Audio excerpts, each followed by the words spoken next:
اور جبکہ روزے کے بارے میں کیا فرمایا؟ یا ایھا الذین آمنوا، اے ایمان والو، کتب علیکم الصیام، تم پہ روزے فرض کر کیے گئے ہیں، کما کتب علی الذین من قبلکم لعلکم تتقون، تاکہ تم تقوی والے بن جاؤ۔ دیکھو تقوی کو آخری منزل قرار دیا ہے کہ روزے سے تقوی تمہیں حاصل ہو گیا بس، لیکن اس آیت میں بتایا نہیں، تقوی کے بعد ایک اگلی منزل کہ اب تقوی کے بعد نیکوں کے ساتھ جڑے رہو۔ جب نیکوں کے ساتھ تمہاری مصاحبت رہے گی تو جو تقوی تم نے روزے سے حاصل کیا، جو تقوی نماز سے حاصل کیا، جو تقوی حج اور زکوٰۃ سے حاصل کیا، جو تقوی تم نے دوسری اخلاقیات سے حاصل کیا، وہ تقوی مرتے دم تک قائم رہے۔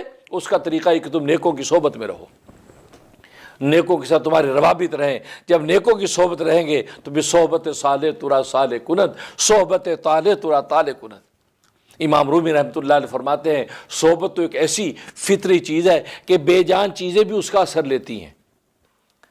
اور تمثیل کے طور پر فرماتے ہیں کہ میں نے جیب میں سے تسبیح کو نکالا تو تسبیح کو سونگا تو اس میں خوشبو تھی، تو میں نے تسبیح سے پوچھا اری تو خوشبو نہیں ہے، تیرے وجود سے خوشبو کیوں پھوٹ رہی ہے؟ تو تسبیح بولی زبان حال سے کہ میں تو خوشبو نہیں ہوں، لیکن عطر کی شیشی کے ساتھ جیب میں صحبت ہو گئی تھی، اس کے نتیجے میں خوشبو مجھ میں ٹرانسفر ہو گئی۔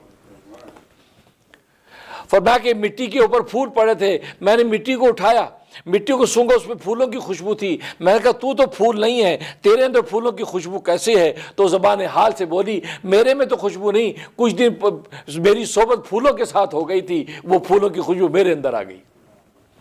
فرمایا کہ بے جان چیزیں صحبت کا اثر لیتی ہیں، اور یہ انسان جو اشرف المخلوقات ہو وہ نیکوں کے پاس بیٹھے اور نیکوں کی صحبت میں آئے تو کیا اس کا اثر نہیں لے گا؟